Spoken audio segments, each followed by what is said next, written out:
बहुजन संगठक YouTube channel के सभी दर्शकों को जय भीम जय भारत। दोस्तों, आज संत शिरोमणि संत रविदास जी की 647वीं जयंती है और इस जयंती के अवसर पे संत रविदास जी के विचार और कार्य इस विषय पे चर्चा के लिए मैं आया हूँ। मेरा नाम डॉक्टर विनोद कुमार है। मैं हरियाणा से बिलोंग करता हूँ और फिलहाल गुजरात में रहता हूँ। और सबसे पहले तो मैं बहुजन संगठक यूट्यूब चैनल है इसका आभार व्यक्त करता हूं कि इस विषय पे बोलने के लिए उन्होंने मुझे आमंत्रित किया। और इससे भी बड़ी बात यह है कि संत रविदास जी के बारे में यूट्यूब चैनल बहुजन संगठक ने जो कार्यक्रम रखा है, मुझे लगता है कि एक अपने आप में बहुत बड़ी बात है। संतों के ऊपर चर्चा करना, महापुरुषों के ऊपर चर्चा करना आज के समय में बहुत जरूरी हो गया है। और ये जरूरी इसलिए है, एक जगह बाबा साहब अम्बेडकर लिखते हैं, डॉक्टर अम्बेडकर संपूर्ण वाङ्मय खंड 1 पेज नंबर 288 पे बाबा साहब लिखते हैं कि मेजनी ने ऐसा कहा है कि आदमी मरता है, विचार नहीं मरते। लेकिन बाबा साहब इस बात को झुठलाते हैं। बाबा साहब कहते हैं कि ये बात सही नहीं है, मैं इससे एग्री नहीं करता। आदमी मरता है तो आदमी के साथ साथ विचार भी मरते हैं, ये बाबा साहब का कहना था। डॉक्टर बाबा साहब अम्बेडकर संपूर्ण वाङ्मय खंड 1 पेज नंबर 288, वहां पे ये लिखा हुआ है। आगे बाबा साहब लिखते हैं कि जैसे एक छोटा सा पौधा होता है, उस पौधे को बड़ा करने के लिए उसको संभालना पड़ता है, उसमें पानी देना पड़ता है, धूप छांव से बचाना पड़ता है, जानवरों से बचाना पड़ता है, तब जाकर के वो एक बड़े पेड़ के रूप में रूपांतरित होता है, तब उसके लाभ मिलते हैं। ठीक वैसे ही विचार का भी मामला है। विचार को विकृत होने से बचाया जाता है, विकार को विक्षिप्त होने से बचाया जाता है, और विचार का अर्थ और भावार्थ है उसको बदलने से भी बचाया जाता है। तब जाकर के वो विचार बड़ा विचार बनता है और उस विचार पे बहुत बड़ी शासन और बहुत बड़े प्रशासन की नीतियां और योजनाएं बनती हैं, तब जाकर के उस विचार का प्रॉपर लाभ मिल पाता है। तो संत शिरोमणि सतगुरु रविदास जी की जयंती है और आज संत रविदास जी के कुछ विचार हैं, उनके ऊपर चर्चा करने के लिए मैं आया हूं, ताकि इन विचारों का प्रचार प्रसार हो। क्योंकि जो मुख्यधारा की जो मीडिया है, अखबार हैं, टीवी चैनल्स हैं, किताबें हैं, पत्रिकाएं हैं, वहां पे संत रविदास जी को नहीं बताया जा रहा है। इसलिए जरूरत पड़ती है हम जैसे लोगों को बोलने के लिए, इसलिए जरूरत पड़ती है बहुजन संगठक यूट्यूब चैनल को इस विषय पे कार्यक्रम लेने के लिए। उसकी आवश्यकता की पूर्ति के लिए ये सब प्रयास है। अब संत रविदास जी को बताने से पहले मैं आपको एक रेफरेंस देना चाहता हूं। ये मेरे पास डॉक्टर बाबा साहब अम्बेडकर यांत्रिक पत्रकारिता 1922-1928, ये महाराष्ट्र गवर्नमेंट द्वारा पब्लिश ये वॉल्यूम्स हैं। इस वॉल्यूम्स में यानी कि 1920 से लेके 1928 तक का ये वॉल्यूम है, मराठी में है। मुझे मराठी नहीं आती है, लेकिन फिर भी कई दोस्तों से पूछ के जैसे तैसे समझा मैंने इसको। इसमें मैं आपको दिखा देता हूँ। बाबा साहब ने संत रोहिदास ऐसा करके एक चैप्टर बनाया हुआ है। ये 1928 से पहले की बातें हैं, ये चैप्टर है। इस चैप्टर में संत रविदास जी के बारे में लगभग 1 पेज लिखा है, लेकिन उस 1 पेज में बहुत बड़ी बातें लिखी हैं। जो मराठी को पढ़ते हैं, जानते समझते हैं जो साथी, मैं उनको डेफिनेटली रिक्वेस्ट करूंगा कि पेज नंबर 571 571 और वॉल्यूम नंबर 19 इस पे जाकर के आप लोगों को पढ़ना चाहिए, देखना चाहिए कि बाबा साहब अम्बेडकर संत रविदास जी के बारे में क्या लिखते हैं। इसमें बाबा साहब ने डेट ऑफ बर्थ लिखी है। बाबा साहब लिखते हैं 15 फरवरी 1398 और रविवार का दिन और माघ पूर्णिमा, ये माह जो महीना होता है उसकी पूर्णिमा, ये डेट ऑफ बर्थ और तिथि लिखते हैं। और आगे बताते हैं कि संत रविदास जी के 12 नाम मिलते हैं, 12 अलग अलग नाम हैं और उन सब नामों का वर्णन भी किया हुआ इसी में। हिंदी मध्ये रैदास अथवा रविदास, राजस्थानी मध्ये रोहिदास, बंगाल मध्ये रुईदास किंवा रुएदास आणि मराठी मध्ये रोहिदास अथवा रोहितदास। तो ये सब बाबा साहब ने इसमें नाम लिखे हैं। उसके आगे बाबा साहब लिखते हैं कि जो चित्तौड़ राजघराना था, चित्तौड़ का बड़ा राजघराना रहा, बड़ा ऐतिहासिक वर्णन है उसका इतिहास के ग्रंथों में।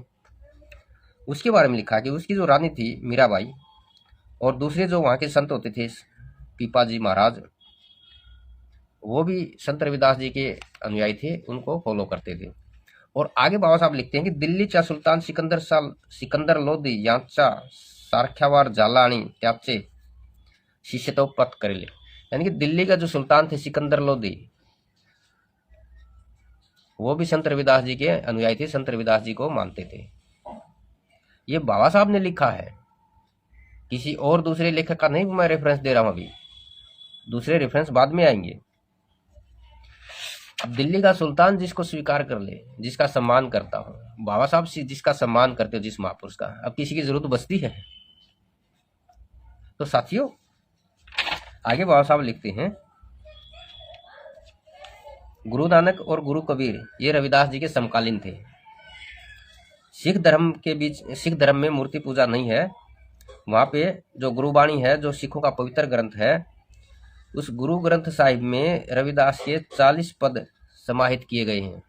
40 पदों का मतलब 40 विचार। जैसे बुद्ध के हमको त्रिपिटकों में 80,000 विचार मिलते हैं, वाणियाँ मिलती हैं, ठीक वैसे ही संत रविदास के गुरु ग्रंथ साहिब में जो सबसे पहला ऐतिहासिक ग्रंथ माना जाता है संत रविदास जी के विचारों का, वो गुरु ग्रंथ साहिब है, जिसको 1604 में सिखों के जो 5वें गुरु थे गुरु अर्जुन देव, उन्होंने उसको संकलित किया था।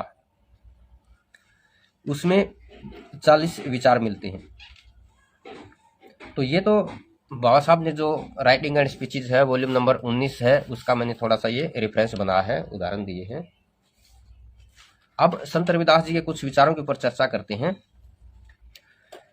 तो साथियों संत रविदास जी के जो विचार हैं बहुत सारी अलग अलग तरह की, अलग अलग टाइप की उसमें आयाम है। जैसे धर्मनिरपेक्षता का सिद्धांत, धर्मनिरपेक्षता के बारे में संत रविदास जी के बहुत बड़े विचार हैं। समाज शास्त्र के बारे में मैंने किताब लिखी संत रविदास जी के ऊपर, तो उस किताब में भी मैंने संत रविदास जी के जितने भी विचार हैं सारे के सारे भारत के संविधान के अनुच्छेदों में हैं। जो समाज शास्त्र को लेकर के समाज कैसा बनना चाहिए, समाज के बारे में उनके विचार हैं। उनके राजनीतिक सिद्धांत भी हैं, राजनीतिक विचार भी हैं, उनके नैतिक और सदाचार के सिद्धांत भी हैं, और आध्यात्मिक विचार भी हैं उनके। तो इन तमाम विचारों को अगर हम कैटेगराइजेशन करके अलग अलग करके अगर हम समझें तो हमको संत रविदास जी समझ में आ सकते हैं। ये एक तरीका है समझने का, जिसको हम कहते हैं संवैधानिक और वैज्ञानिक आधार पे संत रविदास जी के विचारों को समझना और समझाना। नहीं तो फिर क्या होता है कि महापुरुषों के साथ बहुत सारे अंधविश्वास हैं, बहुत सारी किंवदंतियां हैं, लोकोक्तियां हैं, जुड़ जाती हैं। अब उन्हीं किंवदंतियों और लोकोक्तियों, जो झूठी बातें हैं, उनके आधार पे संत रविदास जी को जानेंगे तो हमको संत रविदास जी कुछ नहीं लगेंगे, कहीं और लेके जाएंगे, ईश्वर वगैरह के आसपास। अगर इस तरीके पे आएंगे संवैधानिक और वैज्ञानिकता के आधार बना करके संत रविदास जी के अगर हम विचारों को समझें, जैसे मैंने बताया कि धर्मनिरपेक्षता के सिद्धांत हैं, समाजशास्त्रीय सिद्धांत हैं, राजनीतिक सिद्धांत हैं, नैतिकता और सदाचार के हैं, आध्यात्मिक विचार भी हैं और सामाजिक भी हैं, और आर्थिक विचार भी हैं। हमको ये भी समझना चाहिए। इस आधार पर समझने के लिए मैं कुछ बातें, कुछ विचार हैं संत रविदास जी के, मैं उन्हीं को आप लोगों के सामने रखता हूँ। एक विचार आता है संत रविदास जी का, बड़ा विचार है, उसके बारे में मैं एक लाइन पढ़ता हूँ। उसमें लिखते हैं संत रविदास जी, क्या तू सोवे जाग दीवाना। अब सोने का तात्पर्य यहाँ से आलस्य और अंधश्रद्धा का है। जो लोग आलसी हैं, अंधश्रद्धा में डूबे हुए हैं, उनको कह रहे हैं क्या तुम सो रहे हो अंधश्रद्धा और आलस्य में। इन सबको त्याग दो, इन सबको छोड़ दो। इन सबको छोड़ने से आदमी के अंदर क्या बनता है, साइंटिफिक टेम्परामेंट आएगा। इस साइंटिफिक टेम्परामेंट की तरफ जाने की ये विचार है। जो भारत के संविधान जो है, संविधान का अनुच्छेद 51A है ना, उसमें साइंटिफिक टेम्परामेंट का वर्णन किया गया है। तो ये इस तरह के अगर हम विचारों को पढ़ेंगे, जानेंगे, तो सारे के सारे भारत के संविधान में हमको दिखाई देंगे। एक और विचार लेते हैं संत रविदास जी का। संत रविदास जी कहते हैं, जब सच करी दो हाथ दो पग दो नैन दो कान, रैदास पृथक गए पृथक कैसे भय हिंदू और मुसलमान। यानी कि जब सभी के पास वास्तव में दो ही हाथ हैं, दो ही पैर हैं, दो ही आंख है, दो ही कान है, तो सब अलग अलग कैसे हो गए। जो ये आदमियों में भेदभाव करते हैं कि ये बड़ा है ये छोटा है, ये कैसे बड़ा छोटा हो जाएगा जब सबके पास दो ही हाथ हैं, दो ही कान हैं, तो सारे के सारे समान हैं, कैसे अलग हो जाएंगे। तो ये जो रविदास जी का जो विचार है, इसका अगर इसको संवैधानिक लाइन में अगर इसको हम बोलेंगे, इसको बोलते हैं इक्विटी बिफोर लॉ, यानी कि समानता का सिद्धांत।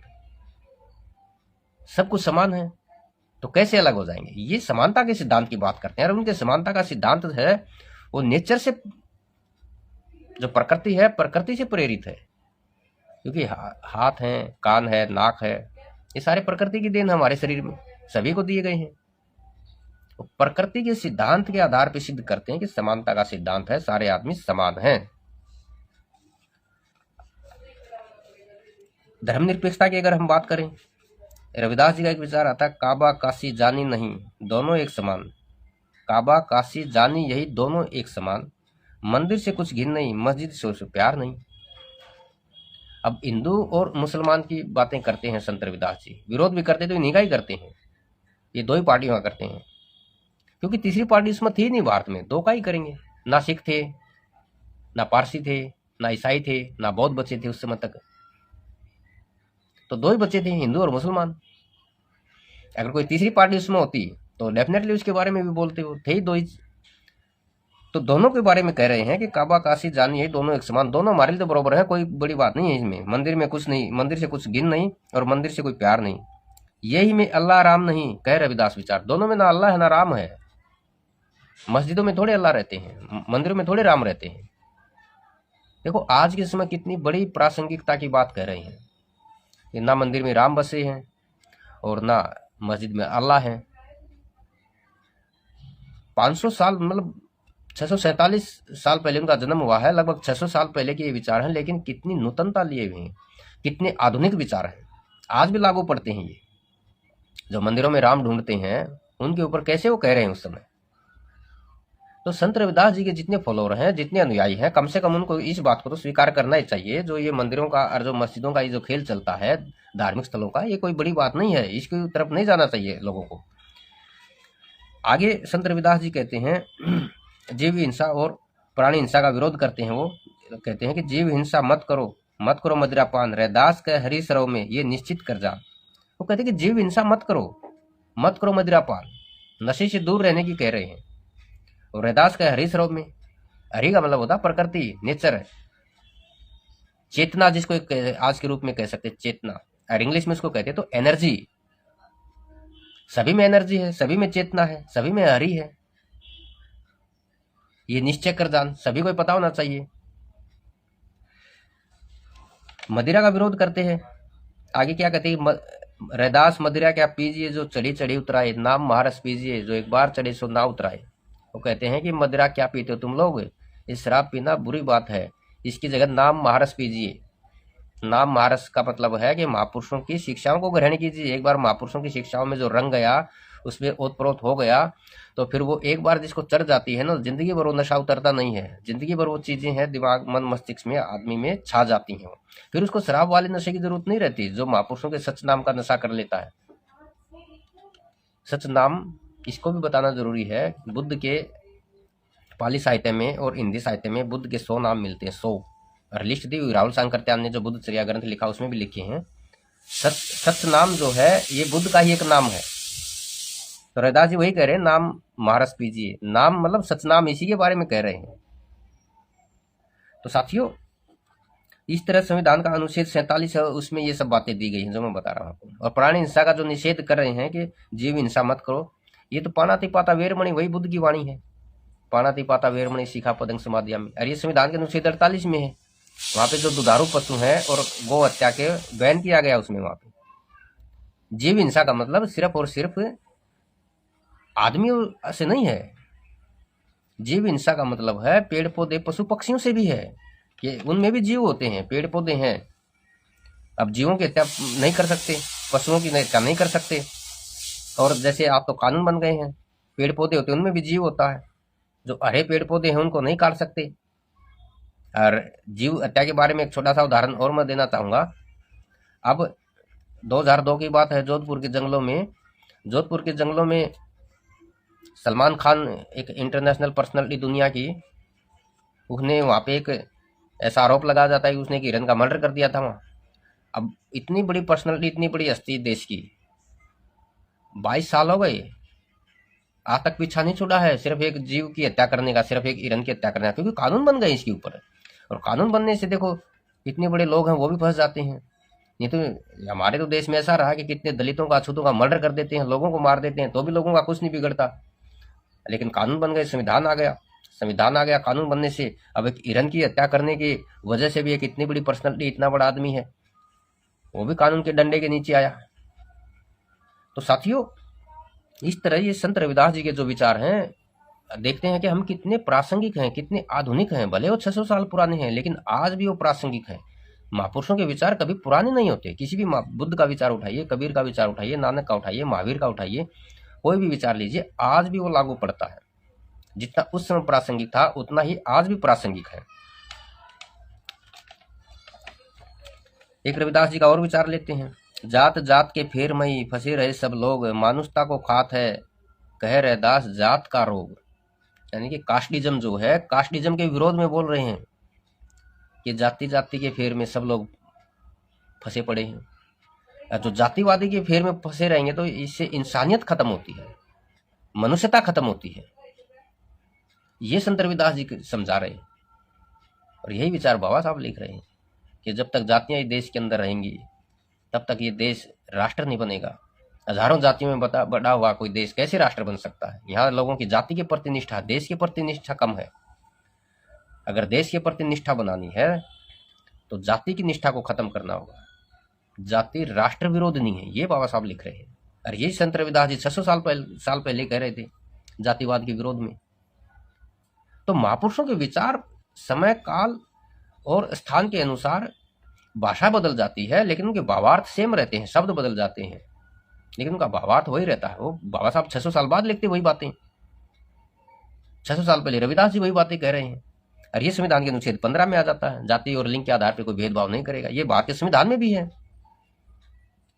तो ये संत रविदास जी के कुछ जो मैं आपको विचार बताए हैं, तो इन विचारों को जो साथी सुन रहे हैं, समझ रहे हैं, देख रहे हैं, डेफिनेटली उनको लगना चाहिए कि भारत के संविधान में आ गया तो डेफिनेटली वो एक संवैधानिक विचार है, उनके ऊपर कोई शक शुबा करने की कोई गुंजाइश नहीं रहती। फिर 2-3 बातें और मैं करना चाहूंगा। संत रविदास जी एक जगह कहते हैं, माधो अविद्या हित किन विवेक दीप मलिन। यानी कि अविद्या ने ही इस समाज का सत्यानाश किया है। माधो अविद्या हित किन। अब ज्योतिराव फुले का विचार जो साथी जानते हैं, ज्योतिराव फुले का विचार है, वो क्या विचार है? विद्या बिन गई मति, मति बिन गई गति, गति बिन गई नीति, नीति बिन गया वित्त और वित्त बिन शूद्रों का विनाश हुआ। ये ज्योतिराव फुले का विचार है। यानी कि अविद्या ही सभी नष्ट, जो सत्यानाश हुआ है लोगों का, उसके जड़ में अविद्या है। बुद्ध से भी पूछा गया कि सबसे बड़ा दुख क्या है? बुद्ध भी कहते हैं कि सबसे बड़ा दुख अविद्या का, अज्ञानता का दुख सबसे बड़ा दुख होता है। यही रविदास जी कह रहे हैं। एक अविद्या होने से क्या हो गया कि विवेक खो दिया है। विवेक दीप मलिन। जो विवेक बुद्धि होती है, जो विवेक होता है इंसान के अंदर, उस विवेक के कारण ही एक आदमी इंसान बनता है, उसी को मलिन कर दिया अविद्या ने। कितनी बड़ी बात है साथियों। अरे यही विवेक की बात है। अगर आदमी के अंदर विवेक आता है तो ही वो जानवर से अलग होता है। नहीं तो जानवर में, क्योंकि अल्टीमेटली हम जो इंसान हैं, आदमी हैं, वो जानवर से ही तो डेवलप हुए हैं।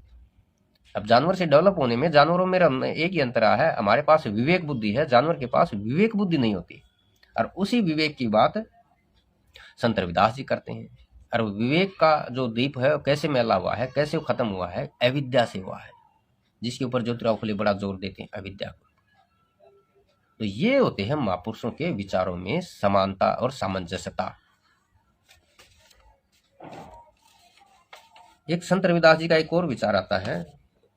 संत रविदास जी कहते हैं, धन संचय सुख देत है, धन संचय दुख देत है, धन त्यागे सुख होए, रैदास सीख गुरुदेव की, धनपति जोरे का।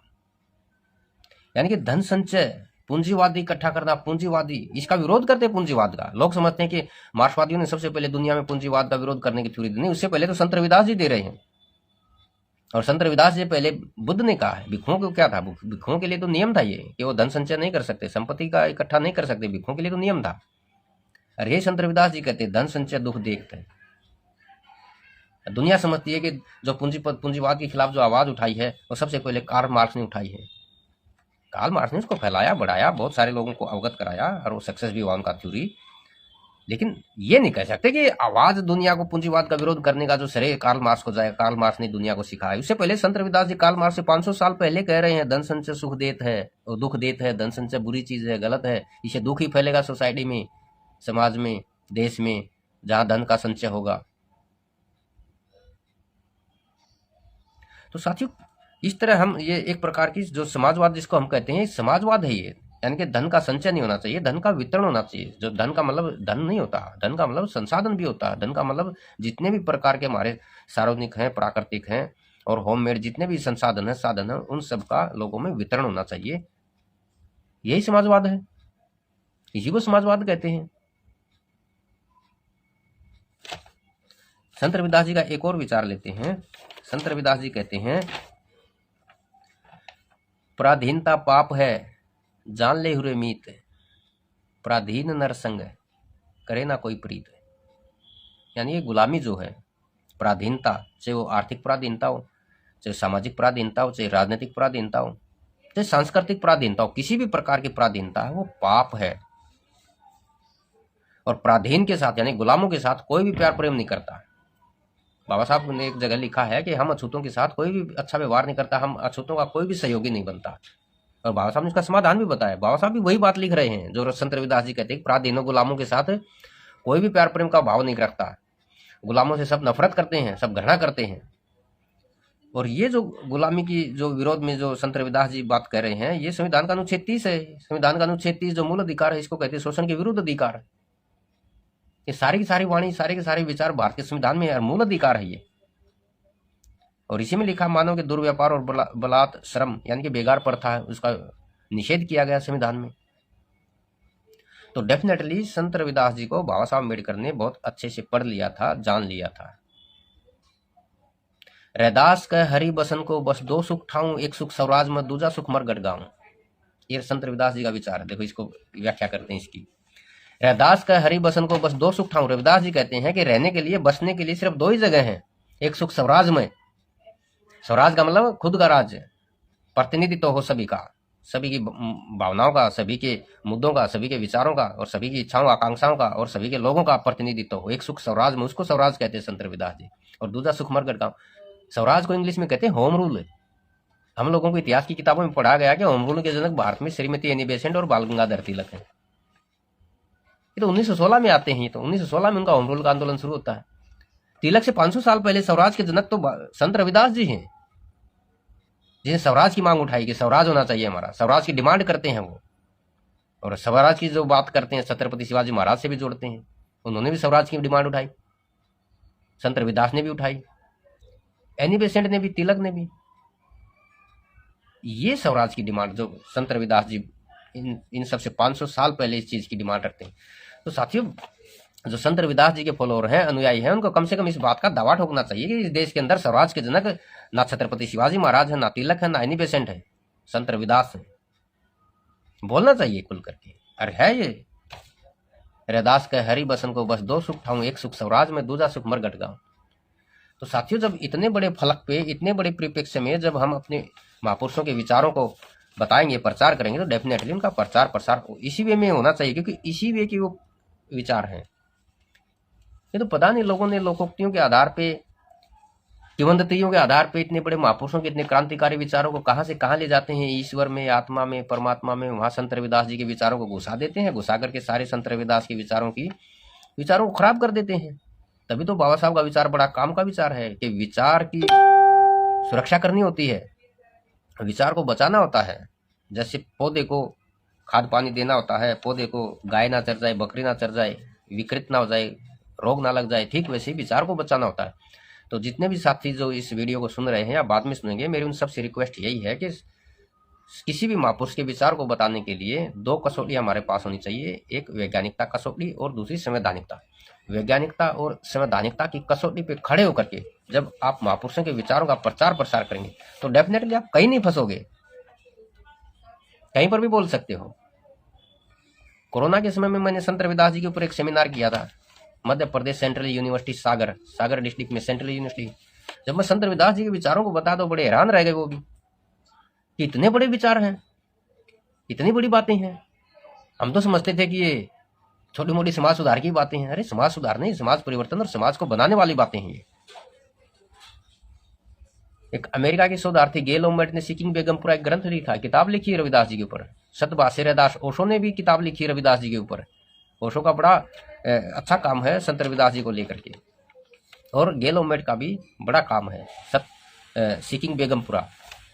अब संत रविदास जी से जब डेफिनेटली बात की हुई होगी, उस समय हुई होगी ये बात है कि आप कैसी समाज व्यवस्था चाहते हैं, आपके सपनों का, आपके आदर्श समाज की क्या कल्पना है।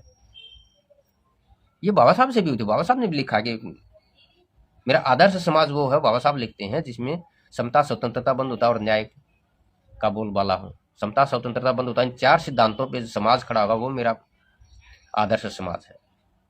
महापुरुष शब्दों को फैलाते नहीं है बातों को, वो चंद शब्दों में ले आते हैं बातों को।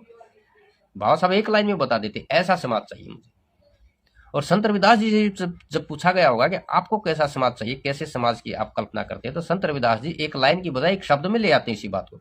संत रविदास जी कहते हैं बेगमपुरा। ये बेगमपुरा उनका एक फिलॉसफी है, और ये बेगमपुरा जो है बहुत बड़ी थ्योरी है, बहुत बड़ी फिलॉसफी है। एक शब्द में ही सब कुछ समेट दिया। अब बेगमपुरा का जो साथी विचार पढ़ेंगे, संत रविदास जी की कोई भी किताब उठाओ, उसमें बेगमपुरा मिलेगा ही मिलेगा। बेगमपुरा शहर है, गांव नहीं है, ये भी ध्यान रखना चाहिए। क्योंकि बहुजन समाज के जितने भी महापुरुष हुए हैं, किसी ने भी गांव की प्रशंसा नहीं की है, सभी ने शहर की प्रशंसा की है। जब बुद्ध का दम फैला तो इस देश के अंदर शहरों का निर्माण हुआ, जिनको हम 16 महाजनपद कहते हैं। जब महाजनपद को इंग्लिश में कहते हैं मेगा सिटी। जब बुद्धिज्म इस देश में था तो 16 मेगा सिटी थे देश के अंदर। आज सिर्फ 4 बचे हैं। आज 4 मेगा सिटी हैं, और चारों मेगा सिटी की इतनी पॉपुलेशन है कि संभाले नहीं जा रहे। गटर की सिस्टम की, सीवर है, रोड, इतना पॉपुलेशन है, इतना ट्रैफिक है, इतने लोग हैं, कितनी गरीबी है, झोपड़पट्टियां हैं। 4 मेगा सिटी संभले नहीं जा रहे हैं आज सरकारों से। बुद्ध के समय में 16 थे, और उन 16 महाजनपदों को पढ़ते हैं, उनकी राज व्यवस्था, उनके सारे सिस्टम को पढ़ते हैं, उनकी इकोनॉमी को पढ़ते हैं, तो बड़ी शानदार है।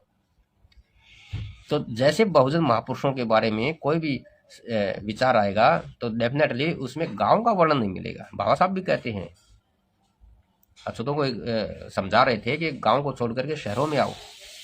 जो बाबा साहब का जो एक थॉट मिलता है, जो उन्होंने साइमन कमीशन के सामने रखा, और बाद में जब राउंड टेबल कॉन्फ्रेंस होती है, राउंड टेबल कॉन्फ्रेंस में भी अपने उस विचार को रखते हैं।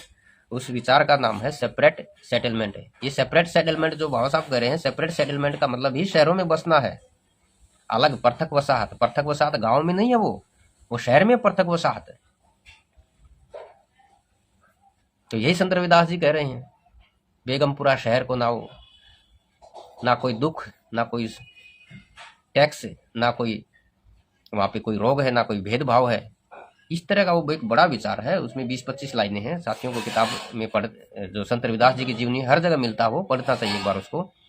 अब बेगमपुरा के बारे में जो लिखा है कि इतना बड़ा जो शहर होगा, इतना बड़ा मेरे सपनों का आदर्श समाज होगा, और उसमें क्या क्या तत्व है, उसमें क्या क्या सिद्धांत होने चाहिए, वो सारे तत्व वही हैं जो भारतीय संविधान की प्रस्तावना में है।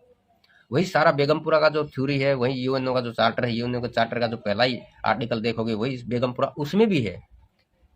यूएनओ का चार्टर तो बाद में बनता है, उससे 500 साल पहले संत रविदास जी वही बातें कह रहे हैं कि ऐसा शहर होना चाहिए।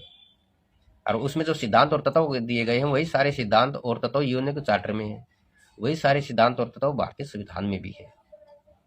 तो इसलिए कहते हैं कि संत रविदास जी के जितने भी विचार हैं, जितनी भी विचारधारा है, वो सारी की सारी भारतीय संविधान में है। और मैंने इसी आधार पर किताब लिखी है, संत रविदास जी के संवैधानिक विचारों का इतिहास। उसमें संविधान के जितने आर्टिकल हैं, उन सब में संत रविदास जी की वाणी कहाँ है, वो सब लिखा है। बाबा साहब अम्बेडकर ने जब एक ग्रंथ लिखा, शुद्ध कौन और कैसे, उस ग्रंथ को संत रविदास, संत नंदनार और संत चोखा मेला, इन तीनों महापुरुषों को समर्पित करते हैं। तो कितना सम्मान करते होंगे बाबा साहब भी। बाबा साहब जब जालंधर में गए, अमृतसर गए, 27 सितंबर 28 सितंबर 1951 को 2 दिन का दौरा था उनका इलेक्शन को लेकर के पंजाब में। वहां भी संत रविदास के मंदिर में जाकर के माथा टेकते हैं। नहीं, बाबा साहब अम्बेडकर जैसे इतने पहाड़ जैसे हिमालय से ऊंचे पर्वत, हिमालय से ऊंचे शिखर वाला महान व्यक्तित्व का सर कहाँ झुकेगा? उनका सर झुकना इतना आसान नहीं है। उनका सर झुकता है तो कबीर के सामने झुकता है, बुद्ध के सामने झुकता है, रविदास के सामने झुकता है बस। अब दुनिया का मोस्ट इंटेलेक्चुअल पर्सन जिस महापुरुष को वंदन करता है, उसके सामने सर झुकाता है, तो डेफिनेटली कितने बड़े महापुरुष होंगे वो। आज संत रविदास जी की जयंती है। कई राज्यों में, हरियाणा में सरकारी छुट्टी है, पंजाब में भी सरकारी छुट्टी है, बहुत सारे राज्यों में आज सरकार ने छुट्टी नहीं की है, लेकिन फिर भी वहाँ पे लोग हैं, बहुत सारे लोग हैं और जयंती मना रहे हैं और अपने महापुरुषों का विचारों का प्रचार प्रसार कर रहे हैं। डेफिनेटली आप देखते हो, ज़्यादातर देखते हैं कि गाने के कार्यक्रम हैं। अब इसमें भी थोड़ी सी बोलना पड़ेगा कि महापुरुषों की जयंती कैसे मनानी चाहिए। अब संत रविदास जी की जयंती मनाने के लिए 99% लोग गाने के कार्यक्रम करते हैं, वैचारिकता के कम करते हैं। गाना भी जरूरी है, वो भी जरूरी है, लेकिन गाना ऐसा हो, गाने के बोल ऐसे हो, वो कविताई ऐसी हो कि जिसके अंदर विचारों की झलक हो, न कि अंधश्रद्धा अंधविश्वास हो। जब इस प्रकार से हम गाने बनाएंगे, इस प्रकार से हम कविताओं की रचना करेंगे, अपने भाषणों को रखेंगे जो संविधान और वैज्ञानिकता के प्लेटफॉर्म के ऊपर टिक सके, तो ही वो उस महापुरुष के विचारों को हम सही रूप में, हम सही ढंग से बता सकते हैं। और इसके बाद अगर हम देखते हैं संत रविदास जी के बारे में बहुत सारी और बाद में किताबें लिखी हैं। वेलवेडियर प्रेस ने, इलाहाबाद में वेलवेडियर प्रेस होती थी, 1909 में उन्होंने संतों की वाणियां छापी, उसमें संत रविदास जी की वाणी भी है, वो किताब मैंने पढ़ी है। अब उसी वाणी के आधार पे बहुत सारे लोगों ने किताबें लिखी हैं। संत रविदास जी के ऊपर जो पहली पीएचडी होती है लखनऊ विश्वविद्यालय से होती है 1954 में। संत रविदास और उनका काव्य, इस विषय पे 1954 में पहली पीएचडी संत रविदास जी के ऊपर करते हैं लखनऊ विश्वविद्यालय से, लेकिन आज तक वो प्रकाशित नहीं हुई है, किताब के रूप में नहीं आई है। वो दूसरे लेखकों ने उस ग्रंथ से संदर्भ लिए हुए हैं। और बाबा साहब के ऊपर जो पहली पीएचडी होती है 1962 में होती है, डॉक्टर डी.आर. जाटव करते हैं, आगरा विश्वविद्यालय आगरा से। तो संत रविदास जी हैं, वो बहुत पहले ही एकेडमिशन के दायरों में, शोध के दायरों में पीएचडी के विषय बहुत पहले ही बन चुके हैं। और जब पीएचडी होने लगती है किसी महापुरुष के ऊपर, तो डेफिनेटली उनके विचार जो होते हैं संवैधानिक होते हैं और वैज्ञानिकता के प्लेटफॉर्म पे वो खरे उतरते हैं। तो साथियों से मेरा यही निवेदन है कि संत रविदास जी के विचारों को कभी भी बांटने के लिए प्रयोग मत करो, कभी भी तुलनात्मक रूप में प्रयोग मत करो। वो पूरक होते हैं महापुरुषों के विचार, समय देश काल और स्थान के अनुसार उनकी भाषा शैली शब्दावली बदल जाते हैं वो तो, लेकिन भावार्थ नहीं बदलता, अर्थ वही रहता है, भावनाएं वही रहती है, संघर्ष और विचारधारा सेम रहती है। तो जितने भी प्रचारक साथी हैं उन सबसे मैं यही कहना चाहूंगा कि ये जो महापुरुषों के विचार हैं इनको बांटो मत, इनकी तुलना मत करो, कोई छोटा है कोई बड़ा है। आज देखो इन महापुरुषों के विचारों को हम जान रहे हैं, बोल रहे हैं, पढ़ रहे हैं। ये देश बदल गया, संविधान बदल गया, कानून बदल गए हैं सारे के सारे, आज हम स्वतंत्र हो गए हैं, हमको अधिकार मिल गए हैं, अधिकार मिलने की वजह से बोल रहे हैं संविधान आया। तो अब ये अगर वायदा भी संविधान नहीं होता, बाबा साहब नहीं होते, क्या हम बोलने लायक भी बचते? हम लोगों के अंदर बोलने की औकात भी होती? तो डेफिनेटली जितने भी महापुरुषों को सम्मान मिला है, कांशीराम जी एक बात में कहते हैं, इस देश के अंदर हमारे 100 महापुरुष पैदा हुए हैं जिनको मैं देख रहा हूँ। उन 100 महापुरुषों के बारे में पूरे देश भर में देखोगे तो उन सब के अनुयायी हैं, जो बोल रहे हैं वो सारे के सारे अगर आज बोल रहे हैं, मान रहे हैं और अपने विचारों का प्रचार प्रसार कर रहे हैं, जो भारतीय संविधान ने हक दिया है, तो ये सारी बाबा साहब अम्बेडकर की देन है। तो डेफिनेटली बाबा साहब अम्बेडकर हमारे आधारशिला है। उस आधार के ऊपर हम खड़े होकर के अपने किसी भी महापुरुष को मानो, गुरु घासीदास जी को मानो, नारायण गुरु को मानो, पेरिया रामास्वामी नायकर को मानो, रिचंद ठाकुर, गुरुचंद ठाकुर, हम सबको मानो, कबीर को मानो, रविदास को मानो, फुले को मानो, साहू जी, जितने भी महापुरुष सभी को मानो, सभी का सम्मान करो, सभी के विचारों का प्रचार प्रसार करो, लेकिन आधारशिला डॉक्टर बाबा साहब अम्बेडकर है। वहां से हमारी बात शुरू होती है। वहां पे खड़े होकर के जब हम चर्चा करते हैं, कहीं तक भी चले जाए कभी गलत नहीं होंगे, कभी हमको रोकने टोकने वाला नहीं मिलेगा, और हम जितनी भी बातें करेंगे बिल्कुल सही दिशा में जाएंगी सारी। अब आधार हमने खो दिया, बिना आधार के हम ऐसे ही खड़े हैं और फिर बातें करते हैं, तो डेफिनेटली वो गलत जाएंगे, डेफिनेटली उनका प्रभाव नहीं होगा, उनकी स्वीकार्यता भी नहीं होगी। एक और बात बताता हूं, संत रविदास जी की राग की रचना भी करते थे, रागों की रचना की उन्होंने। अब जिन लोगों का म्यूजिक की समझ है, जिनके दिमाग में म्यूजिक समझ में आता है, जिनके दिमाग में, उनको पता राग का महत्व क्या होता है। एक जमाना था, बड़े बड़े राजे महाराजे राग दरबारी रखते थे, जिनको राग आते थे उनको अपने दरबार में रखते थे। जैसे सम्राट अकबर थे, तानसेन है, उनसे राग सुनते थे। यानी कि जिनको राग आते हैं, राग ही बेस होता है म्यूजिक का, संगीत का। अब ये समझो कि हमको तो राग समझ में भी आते हैं आज के लोगों को, तो अब वो रागों को बनाते थे। संत सुधासार नाम की नवल वियोगी की एक बुक है, उसमें उन रागों का वर्णन भी किया हुआ है। एक दिल्ली यूनिवर्सिटी से पीएचडी भी हुई संत रविदास वाणी में संगीत, ऐसी पीएचडी हुई है दिल्ली यूनिवर्सिटी की। उस पर सर्च करोगे गूगल पे मिल जाती वो, संत रविदास की वाणी में संगीत है। अब वो संगीत के जनक हैं, रागों के जनक हैं, क्रांतिकारी विचारधारा के जनक हैं, स्वराज के जनक हैं, धर्मनिरपेक्षता के जनक हैं, पराधीनता और गुलामी के विरोध में बोलने के लिए वो आगे आते हैं। तो कितनी बड़ी बातें हैं, तो कितने बड़े फलक पे जाती हैं बातें। अब इन बातों के लेकर के बताइए कौन सी एक जाति के ऊपर लागू पड़ेंगी, तो सभी के ऊपर लागू पड़ती हैं। अब कहा एक जाति के बंधन में उनको बांध करके बहुत सारे लोग बताते, सोचते, समझते, वो गलत है, वो नहीं है। अब धर्मनिरपेक्षता की जरूरत तो यूरोप के कंट्रियों को भी है, एशियाई कंट्रियों को भी है, सारे देशों को है। अब बताइए पराधीनता के विरोध करते हैं, पराधीनता गुलामी का विरोध करते हैं। गुलामी तो किसी को पसंद नहीं है, चाहे चाइना का आदमी हो, चाहे नेपाल का आदमी हो, चाहे अफ्रीका का आदमी हो, चाहे वो ऑस्ट्रेलिया का हो, चाहे यूरोप का हो। तो कितने बड़े विचार हैं। महापुरुषों के विचार कभी भी किसी एक जाति के लिए नहीं होते। जो एक जाति की बात करता है, जाति के आधार पर बातों को बढ़ाता है, वो कभी महापुरुष बन भी नहीं सकता। हो महापुरुषों के विचार हैं वो सभी के लिए होते हैं। जैसे बाबा साहब का विचार है ना कि शिक्षित बनो। अब पढ़ाई लिखाई की बात करते हैं तो क्या सिर्फ एक जाति के लिए, एक समाज के लिए, एक धर्म के लिए, एक देश के लिए? नहीं। अब शिक्षित बनने के विचार तो अमेरिका के लोगों को भी लागू पड़ता है, चाइना को भी लागू पड़ता है, यूरोप को भी लागू पड़ता है, भारत को भी लागू पड़ता है। सभी धर्मों को, कोई से धर्म के ले लो, सभी को लागू पड़ेगा विचार। तो ठीक वैसे ही संत रविदास जी के जो विचार हैं वो सभी के ऊपर समान रूप से लागू पड़ते हैं। वो वर्ल्ड वाइड हैं, वो सिर्फ आदमी तक नहीं है, वो जीव, जितने भी जीव हैं, पशु पक्षी हैं, पेड़ पौधे हैं, कीट पतंगे, सभी की सुरक्षा की वो बात करते हैं। तो इतने बड़े फलक पे कोई महापुरुष अपने विचार देता है ना, तो हमको भी ऐसे ही उन विचारों को समझना चाहिए, जानना चाहिए। जब हम ऐसे बताएंगे, ऐसे समझेंगे, ऐसे जानेंगे, तो ही हम उस महापुरुष के सच्चे अनुयायी हो सकते हैं। तो ही हम उन महापुरुषों के ये समझ सकते हैं कि उनके नक्शे कदम के ऊपर चलने की हमने शुरुआत की है। ये पहले हमको अपने व्यक्तित्व के निर्माण में इन सब चीजों को समाहित कर लेना चाहिए। जाति का जो बंधन है, जैसे रैदास जी कहते हैं कि जात पात के फेर में पड़े रहे सब लोग, मानवता को खाता है जो जात का रोग। अब जाति के बंधन में तो हम संत रविदास जी के विरोध में बोल रहे हैं फिर तो, अगर ऐसा सोचते हैं तो जात पात का जो खोल है, ये जो बंधन है, इस सब खोल से, इस बंधन से बाहर निकल करके मानवता की बात करो, इंसानियत की बात करो। और यही चीजों को हमको प्रचार प्रसार करना चाहिए, और इन्हीं चीजों की जरूरत है। यही चीजें आज संवैधानिक और वैज्ञानिकता के आधार पर खरी भी उतरती है। तो साथियों, लगभग 41 मिनट हो गई हैं, और ज़्यादा लंबा वीडियो हो जाता है तो फिर ठीक भी नहीं रहता है देखने की कैपेसिटी, और क्योंकि लोगों के अंदर ग्रहण क्षमता कम हो गई है ना, ग्रहण क्षमता कम होने की वजह से फिर सोचना समझना भी थोड़ा कम हो गया है। तो मुझे लगता है कि मुझे अपनी बात का समापन करना चाहिए। मैं पुनः राहुल खांडेकर जी और उनके जो यूट्यूब चैनल हैं बहुजन संगठक, इस चैनल का बड़ा धन्यवाद करता हूं कि उन्होंने महापुरुष के विचारों को प्रचार प्रसार में आज अपना योगदान किया है। और मैं पुनः आभार व्यक्त करते हुए आप सभी दर्शकों से, साथियों से, सभी से विदा लेता हूँ। सभी को जय भीम, जय भारत।